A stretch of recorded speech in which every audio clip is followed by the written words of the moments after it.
Donc bonjour, aujourd'hui on va prendre quelques minutes pour faire un peu le tour des choses qu'on doit savoir au minimum au niveau des vestes Mustang, plus spécifiquement les vestes gonflables. Je commence premièrement par vous énumérer les grandes catégories.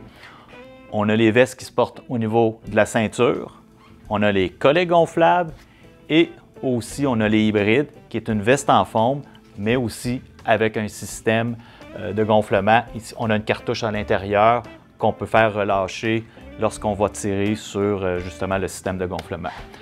On a aussi différents systèmes de gonflement, que ce soit manuel, que ce soit hydrostatique, et on a aussi des systèmes qui sont automatiques qu'on va aller voir plus en détail un peu plus tard.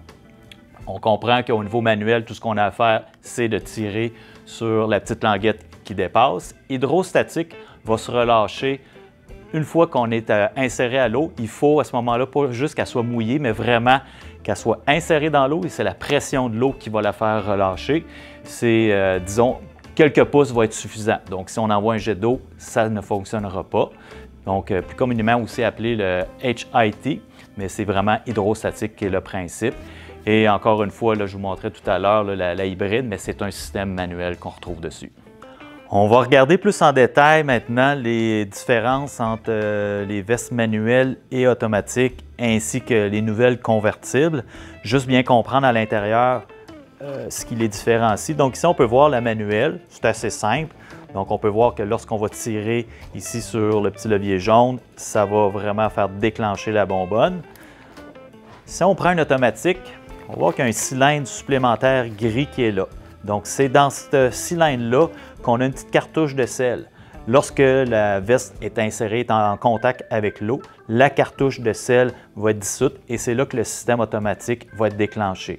Mais toutes les vestes automatiques viennent aussi avec le système manuel.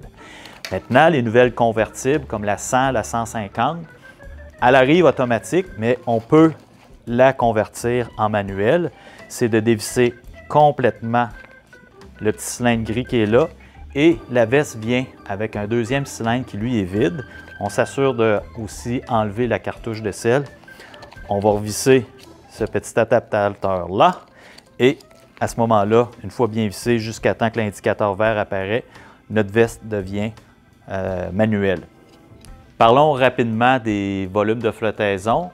Comme vous pouvez voir ici, 100, 150, 190. Alors, on a différents volumes de flottaison. Les chiffres qu'on peut voir là, c'est des newtons. Auparavant, on parlait de livres. De plus en plus, les fabricants de vestes de flottaison vont utiliser des newtons à titre de référence de flottaison. Est-ce que le volume de flottaison va dépendre du gabarit de l'utilisateur? Non, c'est plus sur quel style de plan d'eau et dans quelles conditions on va utiliser notre veste de flottaison. Exemple, si je suis sur un petit plan d'eau où le risque de grosses vagues est minime, on peut estimer que l'utilisation de 70 newtons, 100 newtons va être amplement. Si je dois aller, par contre, sur un grand plan d'eau, sur un voilier où on a un risque d'avoir beaucoup des plus grosses vagues, bon, on est mieux à ce moment-là d'aller quelque chose avec beaucoup plus de volume de flottaison pour compenser le fait qu'il va y avoir des vagues, pour s'assurer d'avoir la tête qui est plus hors de l'eau. Question qui revient fréquemment, est-ce qu'il y a une expiration sur les systèmes de gonflement automatique, manuel, hydrostatique?